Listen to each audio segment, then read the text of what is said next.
Welcome to the Present and Sober podcast. We have got a really interesting episode today because I've ditched Sam. He's no more. Well, at least not for a week anyway. And I've replaced Sam with a very good friend of mine. We've got Kim Resnick here. Kim, hello. Hello, hello, Ellie. So some of you will recognise Kim. Kim came on the podcast with us quite a long time ago now. It's probably over a year ago.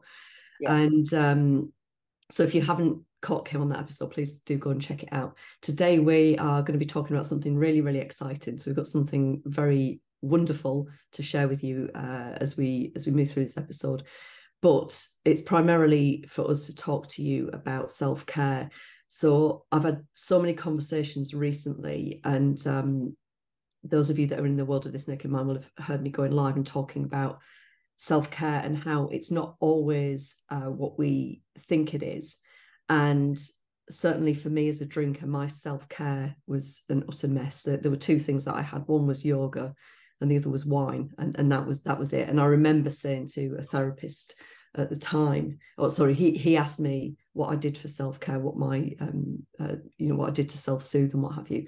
And I was really embarrassed that they were the only two things I could think of.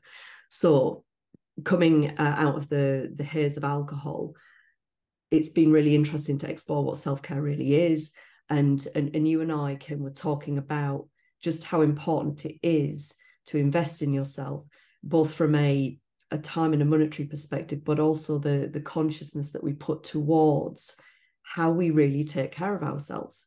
And it takes a real shift in your being and your mindset. And so we just really wanted to get into that on this episode because it's such a crucial part of the story. Wherever you're at with alcohol and drinking, this is something that is, for all of us, whilst we're walking around in these skin suits and we have a nervous system, we need to be able to find an optimum way of taking care of ourselves. So that's what this whole episode's about. And I'm thrilled to have you here. I'm very excited about where you're at, and we'll talk about all of that in a little while. I'm not at home. I'm not in Australia. Not in Australia, and you're in your swimsuit I attire. am. Here I am I in a am. fluffy woolly jumper. I am here in Thailand. But yeah, you know, for me it was all about I'll do self-care when I've stopped drinking and when I've done all this stuff, then I'll go and do the self-care. I never felt that I should do it beforehand or during the drinking, because I felt so bad about myself the whole time.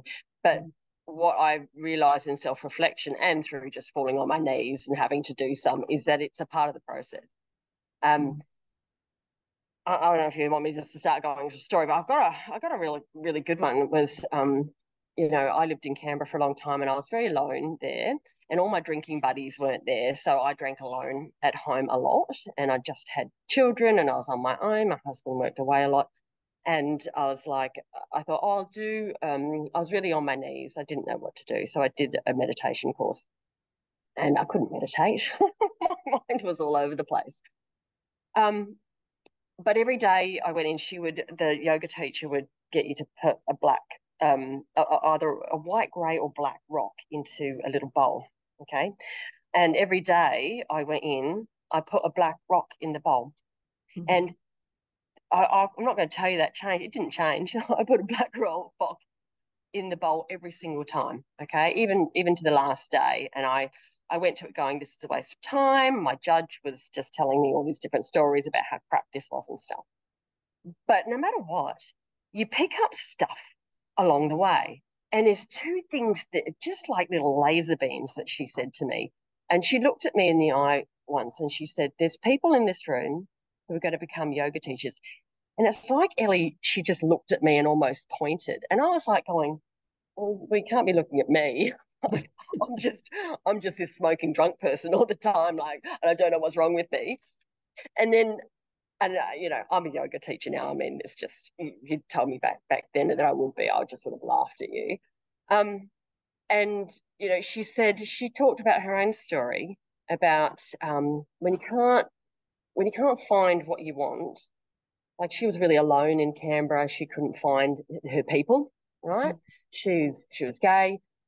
She just couldn't find the people that connected with her. So she created. what she wanted. And she created her own yoga studio. And she found the people that she needed that connected to her. And that always sat with me and marinated over time that, you know, all of these things are steps towards where you want to go. And even though those seeds were planted, you know, 6, 7, 8 years ago and haven't come to fruition for me till later, but they stayed there. Really, really Yes. important things.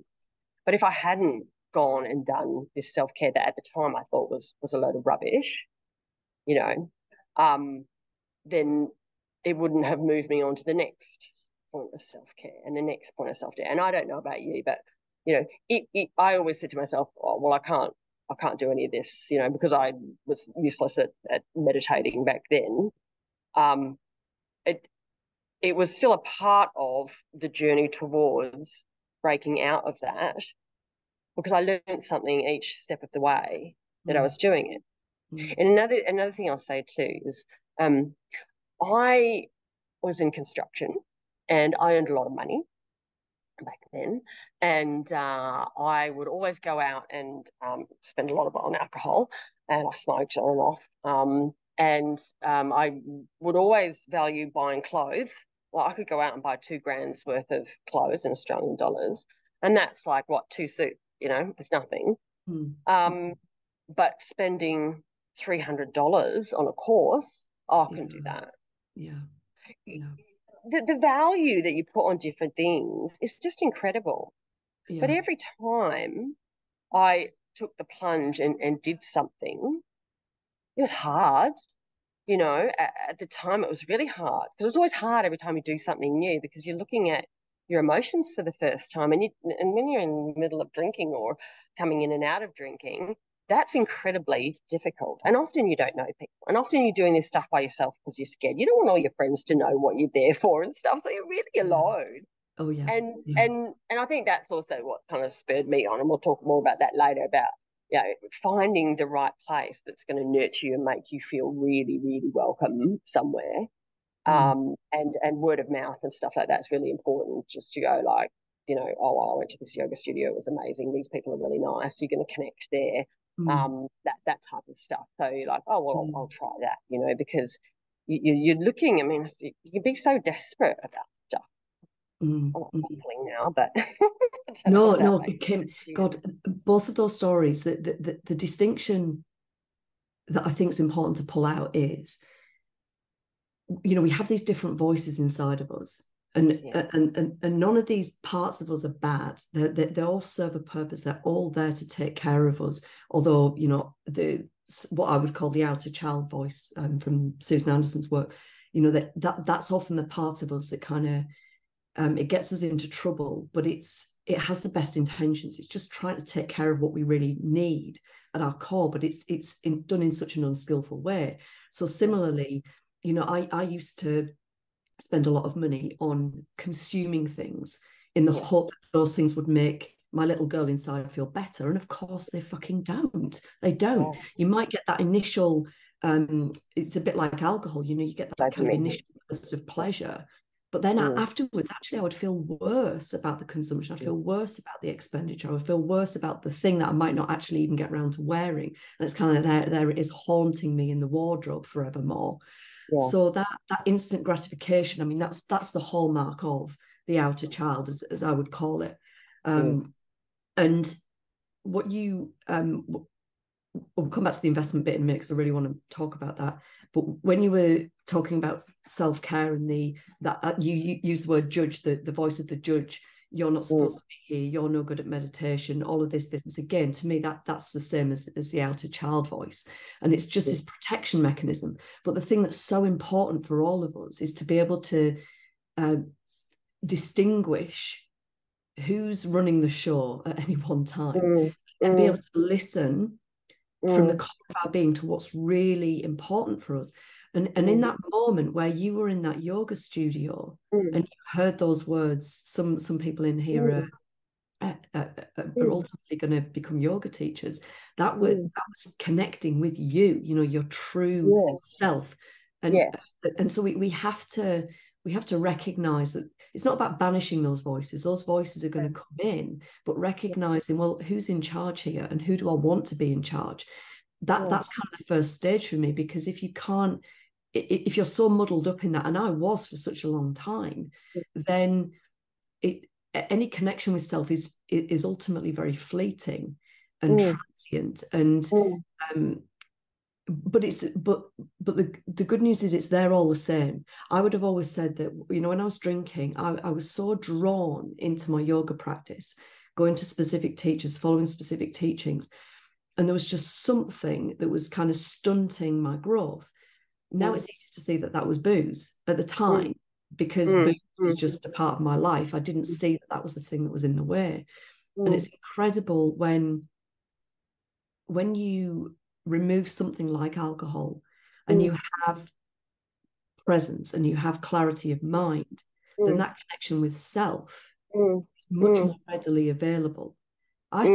My outer child still, pops in every now and again when, she wants to eat, 2 packs of mochi ice cream, but but I'm aware of what's going on, and ultimately I can make a conscious choice. But I think for so many of us, we don't feel that we're making conscious choices, and we don't feel that we're aligned with our true self. And so that story of, placing the rocks and just being available, being willing to be wrong, that's coming from the core of your being.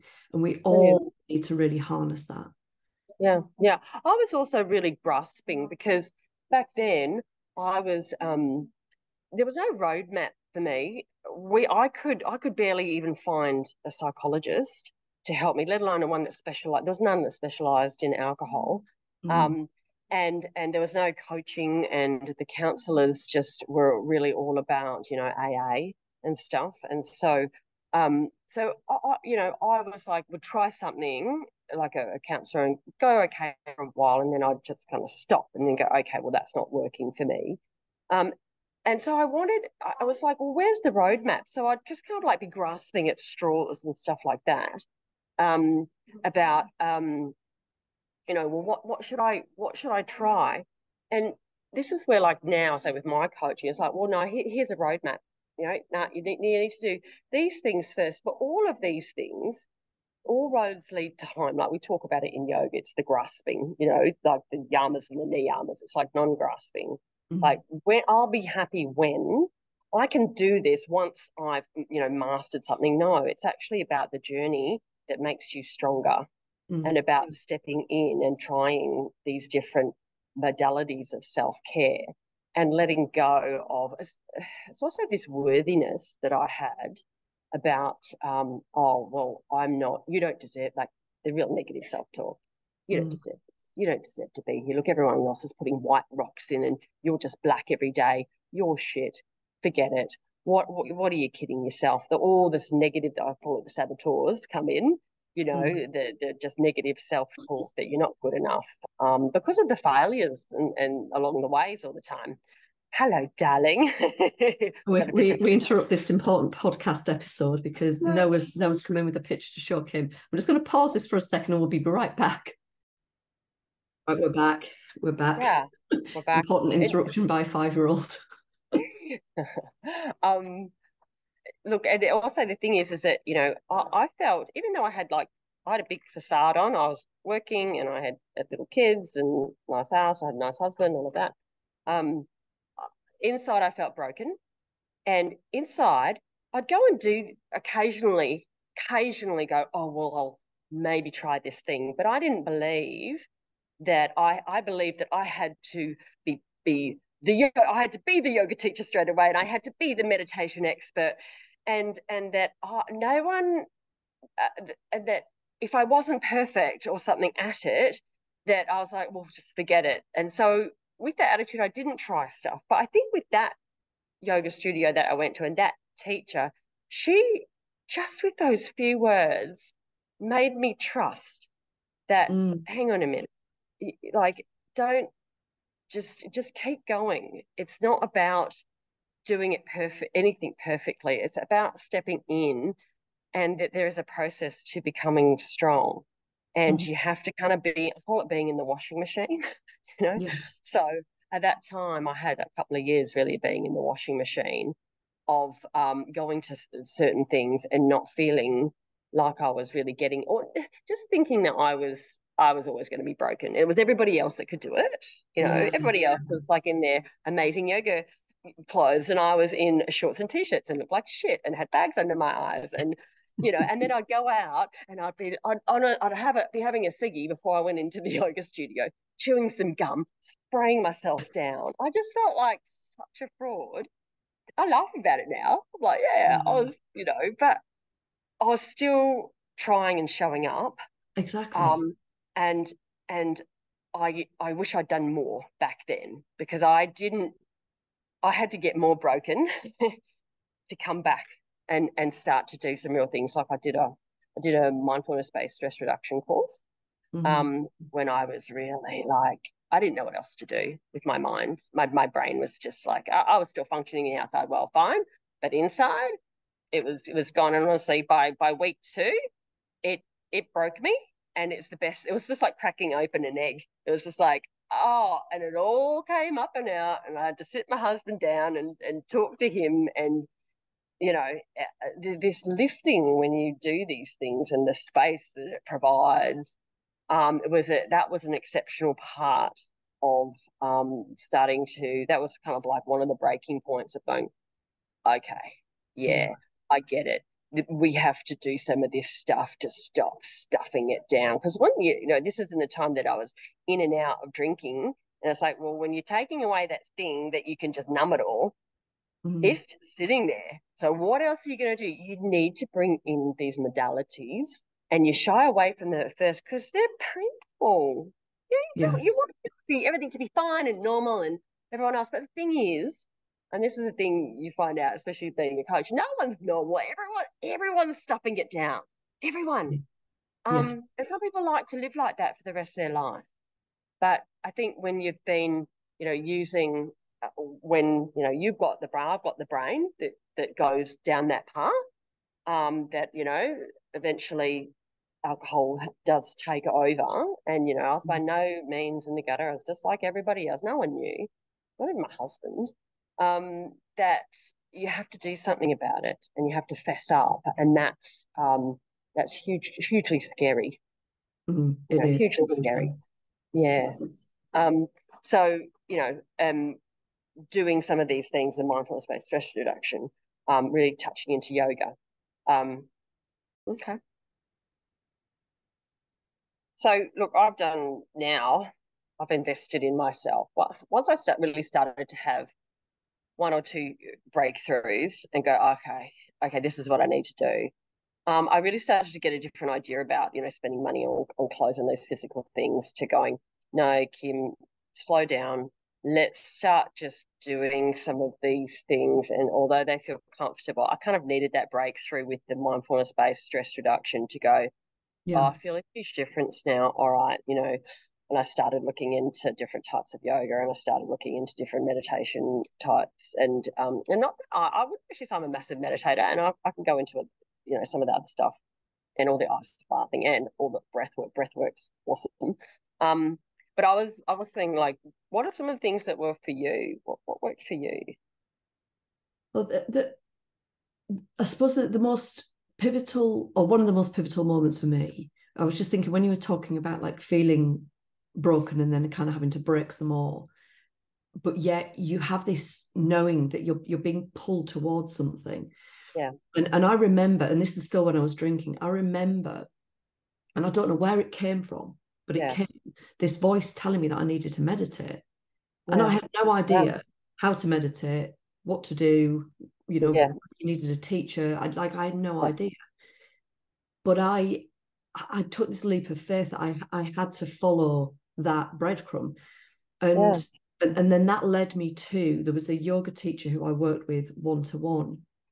And in years before, I'd done things like hot yoga, but I'd never, to me back then, it was a physical exercise activity yeah, and nothing more. yeah, And this teacher that I went to, I started to do one-to-one work with her. yeah, And this was probably at my darkest moments. and we did restorative work together. And I remember I used to travel to her house. Yeah. And there was part of me that was kind of anxious about going. The outer child part of me, oh no, this, what's the point of doing this? It's not going to work. All of that.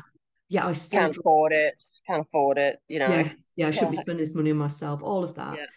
And yet there was a part of me that knew I needed to go and have this experience.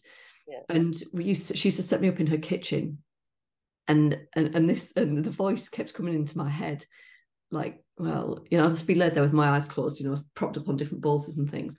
And that outer child voice would be going, well, she's probably just, you know, scrolling on her phone right now and just, you know, just taking your money as you're just lying there, like, what's this all about? But yeah, again, like that skepticism, that skeptic voice, I just let it drift off into the background.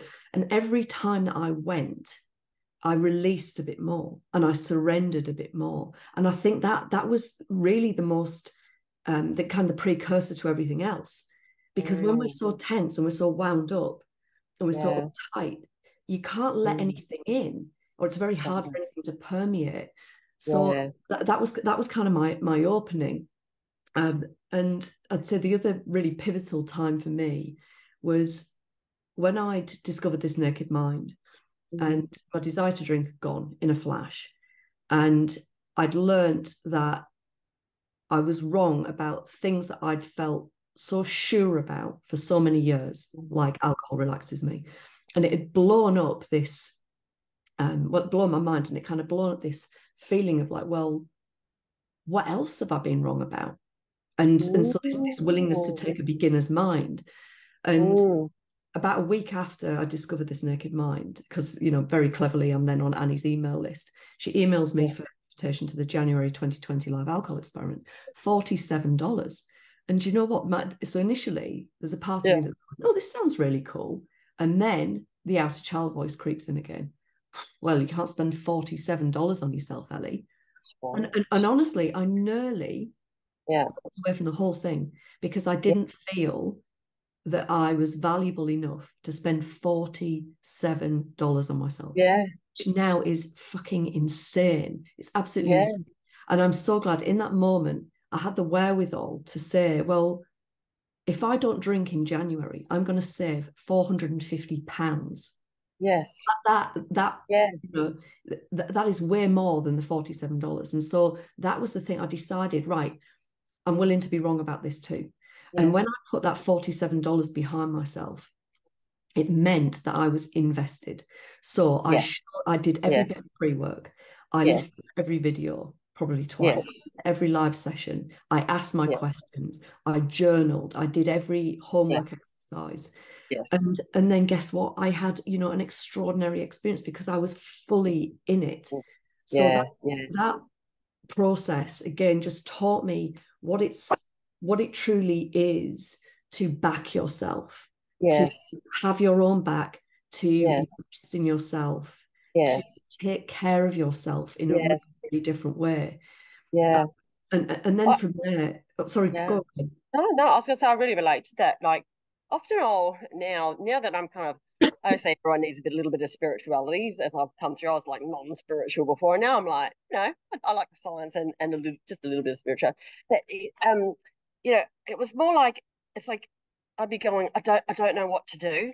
No, I haven't got a coach. I have not, you know, I kind of like did it the hard way until I did the Annie Grace stuff. But you know, it was about I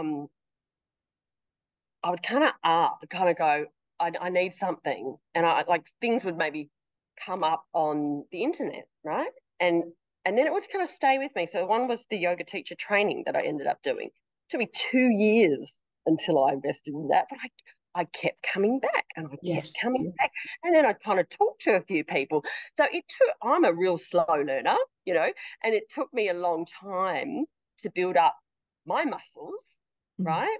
And to step into trusting myself enough to take the plunge and invest. And for me, that yoga teacher training was like 5,000 Australian dollars. And I've never, and I still never have spent that much money on myself. I mean, the most I kind of spent was the mindfulness based special instruction course was probably $500, right? And that was a lot back then. So that's why it took me 2 years to really decide, am I going to do this and have, anyway, the universe provides. And it ended up the one that I kept coming back to. And just for some reason, guess what? It was full when I finally put it in.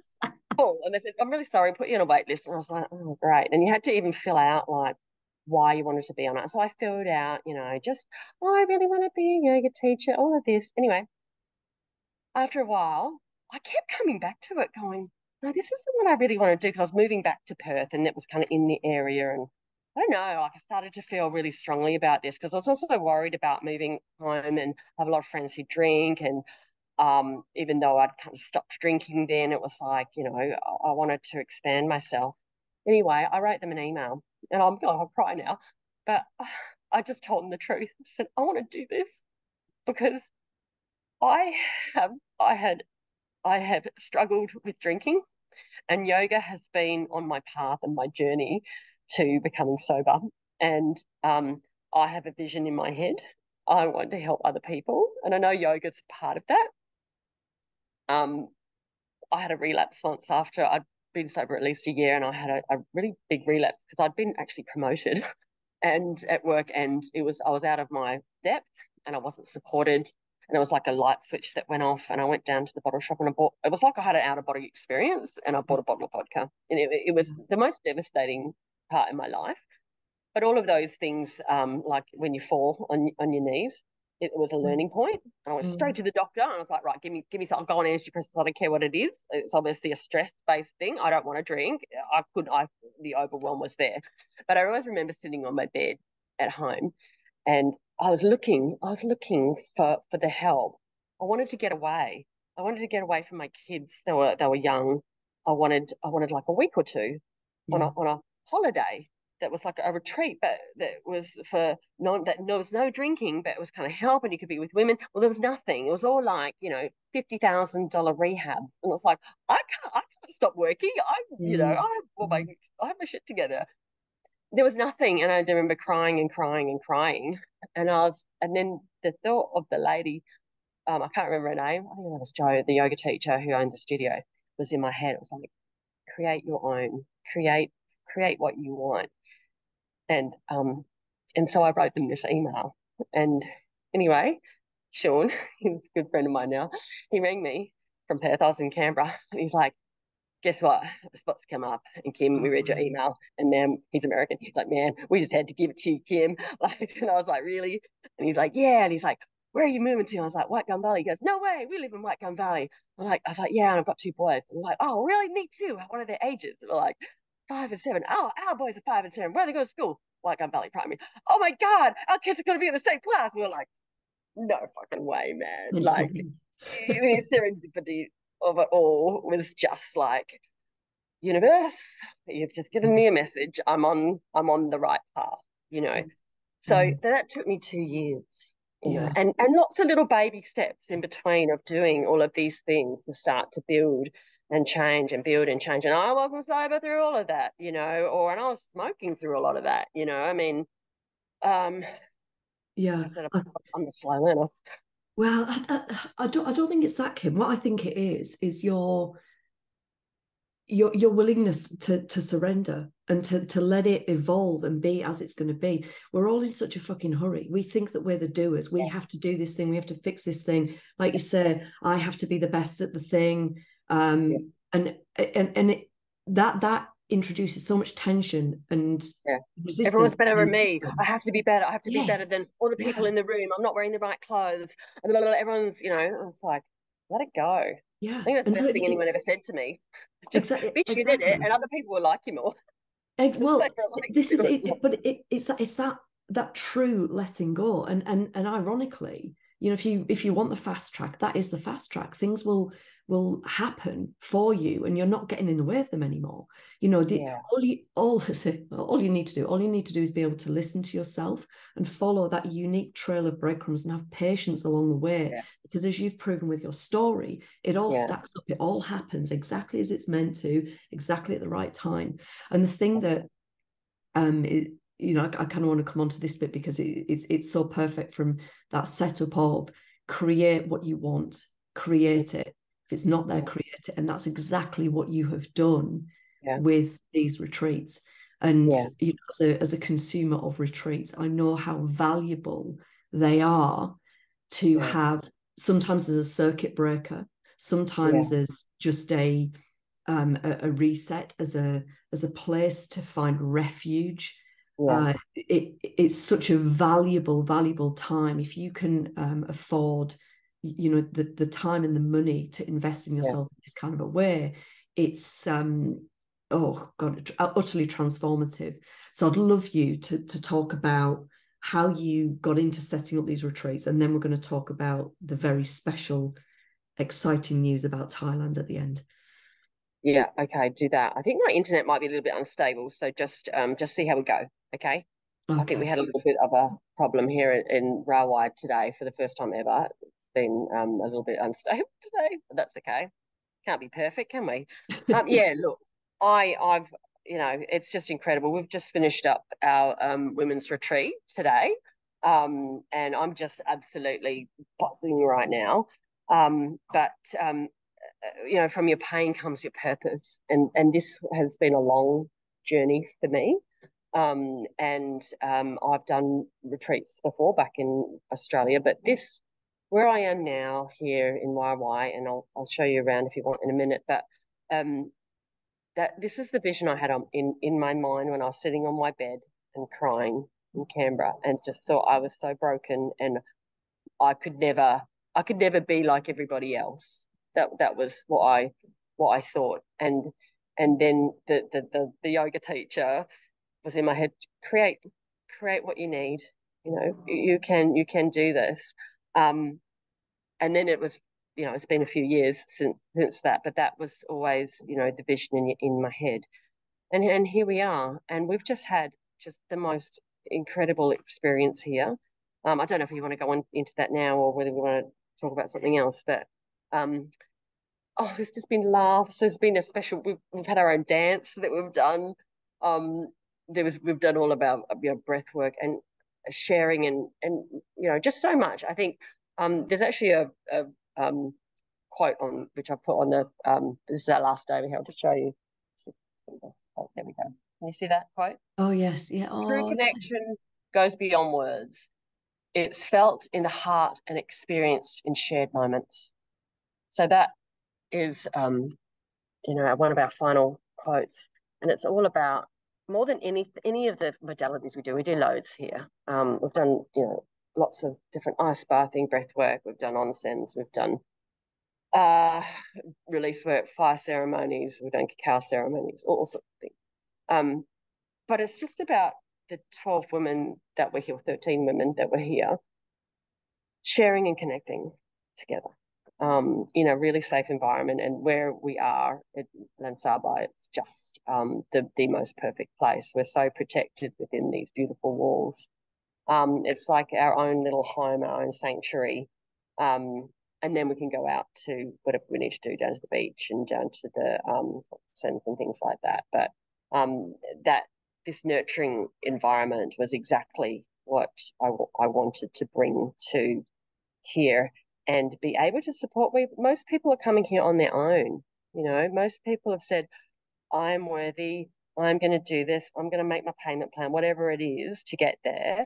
And I've form a relationship beforehand and form the relationship with it or the group beforehand, because we have group talks and WhatsApp groups and stuff beforehand. So when we come, everyone's loved and nurtured while they're here, and then by the time we leave, we're all crying and giving each other gifts, and we had 2 hours of goodbyes. Then I was like really exhausted, but it was just beautiful. And honestly, I don't even have the words to really describe what it's been like here.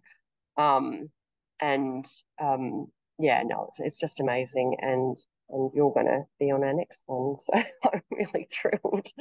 Yes, well, this is it. So in April, so Kim kindly asked me to come out for her next women's retreat in this beautiful facility. in April of next year. And so we're doing it. It's a thing.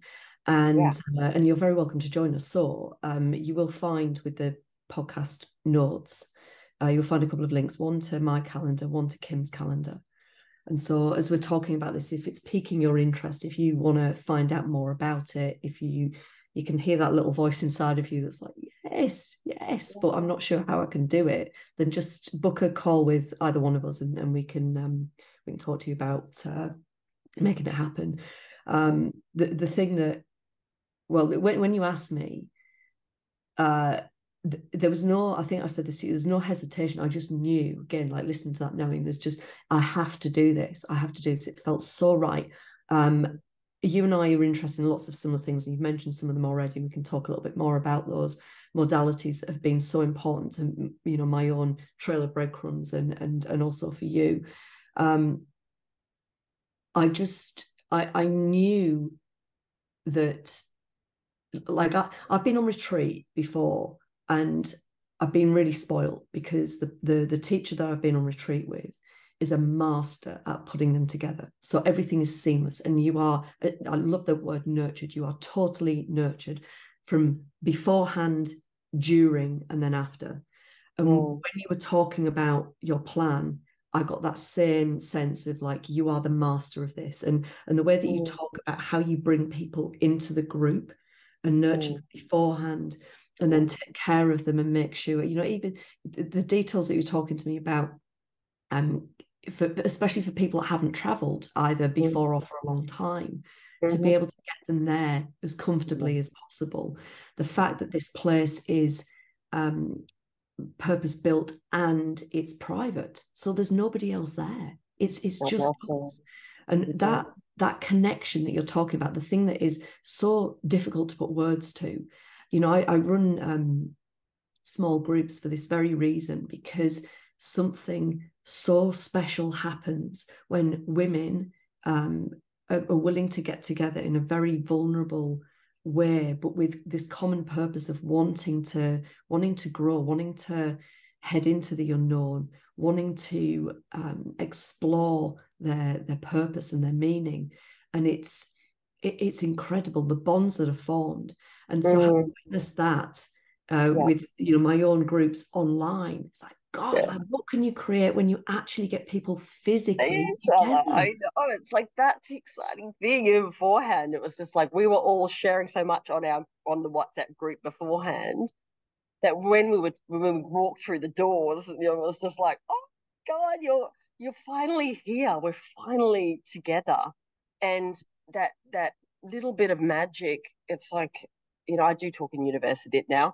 The universe goes, no problems. I'm going to just fill your cup up so full. It's like when you give a little bit, you just receive massive amount. And there was a lot of joy, lots of tears here, but tears of just connection and like how and the synchronicities that have come about, are just amazing. Like one lady here was like, she lived down the road from the other one, and they had no idea, and they shop at the same thing, and it was like, and then she's going to take the other one to yoga because hasn't been going to yoga when they go back, and things like that were just just so kind of crazy, because we've got people from all over the world here. We've got UK, America, and Australia. So yeah, it's just amazing. But that is the magic, and it's just you have to be able to trust, and I think that's where you and I kind of come in. It's like, well, when I had the spark and the idea, I just had it in my brain. It's like I could just see you and me working together, and I was like, I wonder if I should ask her. I sat on it for a while before I asked you. It was like, oh fuck it, just do it, Kim. Just just do it, just see. But I had, it's like the little vision in your head, just like I kind of vision this place. It was like I did, and when you said yes, I was just like, oh wow, this is it. The magic's happening already. And I'm here now, and we've just gone through this beautiful, incredible experience with this lot of women, and so I just can't wait for the next one, and be here and doing the ice bar thing, and there's lots of women that haven't done it. The good thing, the really amazing thing was a lot of these women hadn't done any of this before, and being able to see them just being open to try new Yes. things, and they're incredible experience about stepping into the unknown, because the first time you try anything new, and they're trying lots of different modalities here for the first time, but when it's in this nurtured environment and then being able to share afterwards, you know, I mean, you can't get that just going to any old thing back at home. It No. is, it is like I've just, 12 people have left here and they're all my new friends. That's what it is. Yeah. And I just know how incredible that experience will be in terms of like when you arrive on this kind of a retreat, you don't have to think about anything. You are held. And what I think might be really lovely is to just give Yeah. folks, because there will be a bunch of people that are going, oh God, I Oh, think I my want to go to internet's some of going that. down a little bit, Ellie. Oh, hopefully you can still hear me, Kim. I think Yeah, I can. what would be really lovely is to just give folks a little bit of a walkthrough of what a typical day might look like, Oh, so that they yeah. can get a feel for what it will be like to come and join us. Yeah, look, I'll do it. I'll do it and look around. So, hopefully this won't fall off.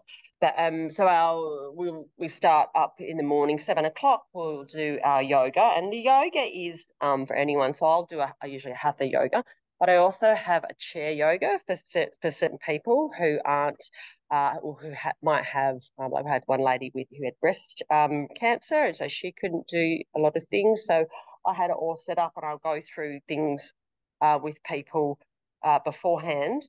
And then this is like our yoga area at the back here. That's Oh, all set up with the yoga, the blocks and the bolsters, and we've got a gong over there. Um, and then anybody who even halfway through, if it's too much for them, they can come and sit over here and do the chair yoga. That's all up on the wall. I've taken it all down now. And then we come over and have our breakfast. So we have our chefs in the kitchen, and everything's set up in a buffet. It's all healthy food, all fresh, everything from fruit, different types of yogurt, different types of homemade muesli, different types of eggs. There's vegetarian and vegan options. All people are catered for because we've got the ladies in the kitchen there. And then we come out here, it's our pool. So then from that time onwards, we'll have one or two of our activities. So that's going to be either our breath work, our ice bathing, um, or our sessions. So there'll be talks from you. I've got lots of different things. So this one we did a lot of positive intelligence. So I was talking about the saboteurs and the judges and the sage nice. mindset. So Yeah. we're bringing in a lot of different types of mindfulness and being able to use that in real time and going through those types of things. So you can see the pool there. And then we've got all of our Beautiful. bedrooms through here. So the bottom ones can just come straight out into the pool. And then the top ones, there we go. The top ones have the beautiful view of all of the mountains. So there's all the lush mountains in the Oh background my there. goodness. But you can see how we're totally enclosed. So there's the doors. I call them Yeah. like that's the doors to the outside world that we can close off. And then we have our front there. There's a few little things if you want to, buy anything in there. And then here we are. Then we come back here and we do our ice bathing kind of over in that behind there in that direction. But all the rooms are really luxury. The rooms, this place is up to all of our Western standards. So that's why before I did the retreats, I actually came and visited and stayed here just to make sure that it was all exactly what it said it was. Yes. Get back there. Yeah, and then we have our lunch, and then in the afternoons we'll do usually an outside activity. So the onsen was a beautiful experience where we all go in buses. We arrive at the spa, and there's different types of rocks. There's the Himalayan rock salt sauna. There's the essential oil steam room, and then there's about 5 different types of baths that you get in with different jets and bubbles and different Oh, modalities and the ice bath and all of that. And then we go and have afternoon tea, and then we all get different massages there. And oh, the pool, that was just beautiful. Everyone's loved that one. Or we have, and then we have like we go down to the beach and get massages down there. So it's all included. Everything's included, including all of your transfers and all your transfers while you're here. So when we're going down to the beach and coming back, like we're all in groups. We have other special things like last night we went to cabaret. But we change that around each one. So we might be going out on a yacht, or it just really depends on the weather and what's happening, and also what the group kind of, the flavour of the group kind of thing. So I really am quite intuitive about how things are going. So we have a workbook. Also, this is our last workbook here that we went through. So and it gives you lots of information about Thailand and what to expect each day. So that's like Beautiful. itinerary there, so you know what's happening and what to wear and beach and things like that. And then we come back for dinner, and then there's an evening. So in the evening we usually do a yin, or we have some other facilities come in for sound healing. We had qigong one night, which is beautiful. And the sound healer here, she was a local lady, and she sings, and she's beautiful too. Oh my goodness. So it's really being able to cater for everyone. So, I've got a lot of friends who have got like celiac problems, things like that. So that is all. The food is just top class. Everyone just said how amazing all the food was as well. So yeah. Oh, Kim, my goodness, You can't, like, can't wait till you come. oh, me neither. It's It's going to be amazing. fucking amazing, absolutely amazing. I have to tell you, and I've said this before, like the value of this is insane.